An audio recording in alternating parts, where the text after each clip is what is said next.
CNG వాహనదారులకు కేంద్రం మళ్లీ షాక్ ఇచ్చింది. మరోసారి సిఎన్జి ధరలను పెంచింది.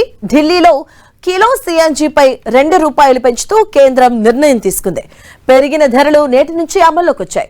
ఢిల్లీలో కిలో సిఎన్జి ధర ₹83.09కు చేరింది.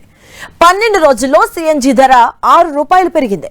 2 వారాల్లో చూస్తే 4 సార్లు ధరలు పెరిగాయి. మే 15న కిలో సిఎన్జిపై ₹2 పెంచారు.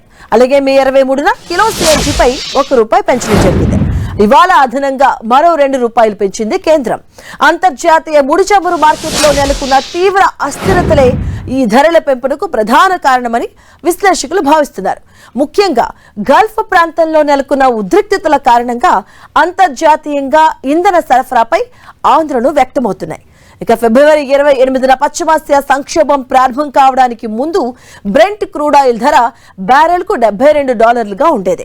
అయితే తాజాగా ఉద్రిక్తతల కారణంగా అది ఇప్పుడు ఏకంగా $86కు చేరుకుంది. ఢిల్లీ ఎన్సీఆర్ పరిధిలో అత్యధిక సంఖ్యలో ఆటోలు, టాక్సీలు, క్యాబ్లు, పబ్లిక్ రవాణా వాహనాలు సిఎన్జి పైనే నడుస్తూ ఉంటాయి. ఇలా వరుసగా ధరలు పెరుగుతూ ఉండడం వల్ల రవాణా ఖర్చుల భారం కాబోతున్నాయి. ఇక ఆ ప్రభావం సామాన్య ప్రయాణికులపై పడే అవకాశం ఉంది. ఇక ప్రత్యామ్నాయ ఇంధనంగా భావించే సిఎన్జి ధరలు కూడా ఇలా రికార్డు స్థాయికి చేరుతూ ఉండడంతో వాహనదారులు ఆందోళన వ్యక్తం చేస్తున్నారు.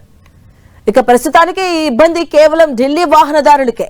అయితే అంతర్జాతీయంగా ముడి చమురు, సహజ వాయువు ధరలు ఇలాగే కొనసాగితే రాబోయే రోజుల్లో ఇతర రాష్ట్రాల గ్యాస్ కంపెనీలు కూడా మన ధరలను పెంచే అవకాశం ఉంది.